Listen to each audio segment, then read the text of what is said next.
Pumiyok pa nga. So, hey lovies! Another check-up day para sa mata ni Kali. And this time, papunta kami ng Quezon City. Yes po, na-check up na kasi siya sa Medical City. And worried yung opta niya since may nakikita nga siyang white something sa cornea ni Kali. So, in-advise niya na pumunta kami sa main clinic niya, kung saan kumpleto yung mga tools niya para mas ma-check nga na maayos yung eyes. Medyo malayo nga yung clinic ni Doc since banda sa may rotonda pa siya.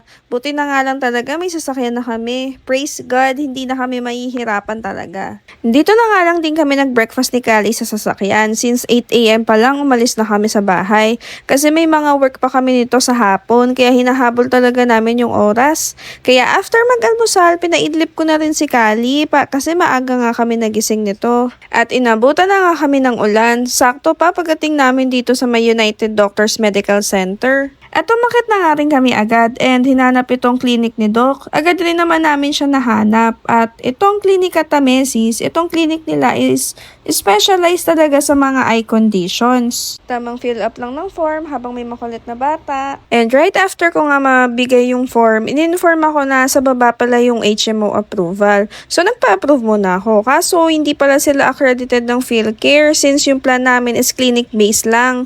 Medyo nakakapanghinayang din kasi nasa 1,000 or 1,200 rin ata yung check-up dito. Pero carry bills lang. While waiting, kumain nga muna ng biscuit si Kali. While nagdo-drawing siya sa iPad niya. Ilang minuto lang din naman, tinawag na kami niyan. Very good naman yan si Kali kasi mabilis siyang sumunod sa instructions ni Doc. Nag-recap nga lang muna kami sa mga gamot na pinatake namin sa kanya since 1 to 2 weeks na kami nakapag-follow up nito. As part of the check-up, pinatry na nga muna si Kali na magbasa ng letters for both left and right eyes to see kung kaya ba niya makita. And ito na nga, moment of truth. Sinilip na nga yung mata ni Kali, which is, ito naman talaga yung pinunta namin dito. May pinatak nga lang na parang orange sa eyes ni Kali. Then, trinay na silipin ni Doc. So, at this point, hirap na hirap si Doc makita kasi nga hindi maidilat ng maayos ni Kali yung mata niya. Since itong equipment na to is may liwanag or may ilaw na nakatutok sa mata mo, and yung primarily issue ni Kali, yung sobrang sensitive sa lights or kahit sa simpleng liwanag lang, hindi na niya maidilat na maayos yung mata niya and sobrang masakit talaga para sa kanya. Kaya at this point, napansin na rin namin na medyo parang naiinis na rin si Doc kasi nahihirapan nga siya pa dilatin si Kali. May part na rin kasi ng equipment na medyo parang nasira na rin ni Kali kasi even siya, tinatry naman niyang idila talaga yung mata niya kaso masakit talaga, yung tipong nagluluha na talaga siya. After ilang minutes nga ng pahirapan, in-explain natin sa amin ni Doc yung nakita niya. Hindi ko na na-videohan syempre kasi hindi pwede dito talaga. And positive nga, may puting kung ano nga sa mata ni Kali which causing yung sensitivity niya sa liwanag. Kasi ang nangyayari kasi kay Kali, every pagising niya, hindi niya talaga maidilat yung left eye niya kasi sobrang nasisilaw talaga siya. Umabot kami sa point na kapag bagong gising siya, papatayin namin lahat ng ilaw as in sobrang dilim talaga sa bahay.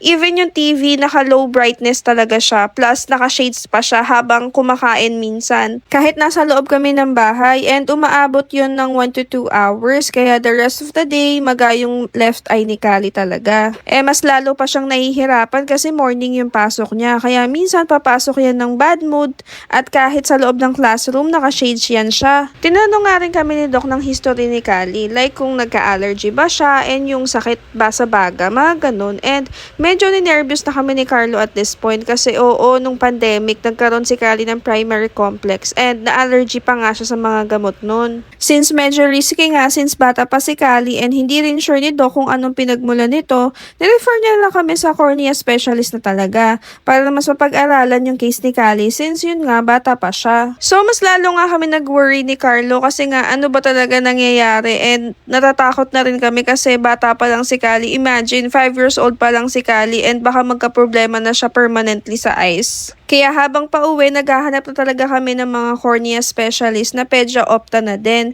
And ang hirap talaga maghanap. Muntik na nga kami mapa-UST or St. Luke's Malaman lang kung ano bang case ni Kali. But luckily, someone recommended yung Novagen Eye Center sa may SM Fairview and opto. Meron silang pedia ophthalmologist na cornea specialist na rin. Nag-uusap kami ni Carlo nito kasi nakakapanlumo talaga. Hindi naman namin pinapabayaan si Kali, alagang-alaga namin siya.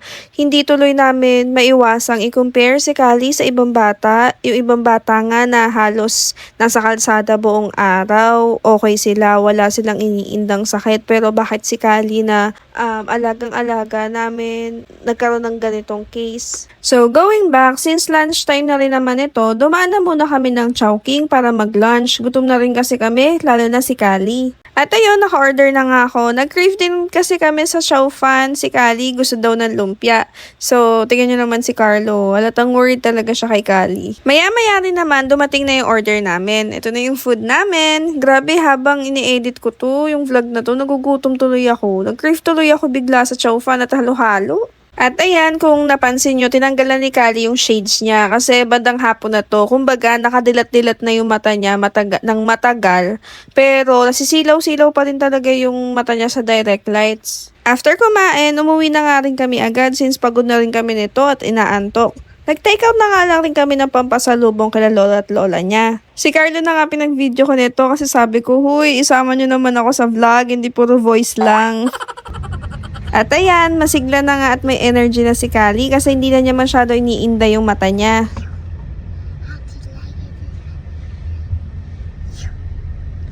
How's your eyes? Diba kung mapapansin nyo, maga yung left eye ni Kali. Pag morning kasi yan yung laging nakapikit lang.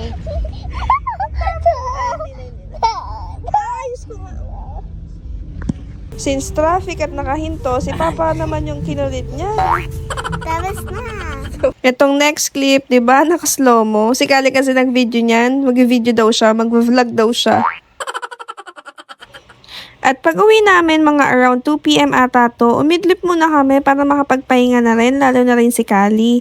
Then, pagising, work na ulit sa part-time work ko as a content creator. Since nakita na nga ni Kaling nagising na ako, ito na nga nangungulit na. And hindi ko na na-videohan mga susunod na ganap. At itong time na to, alam ko gabi na to, nagbi-midnight snack na kami ni Kali. So, ayun lang for today's video. Bye! Thanks for watching.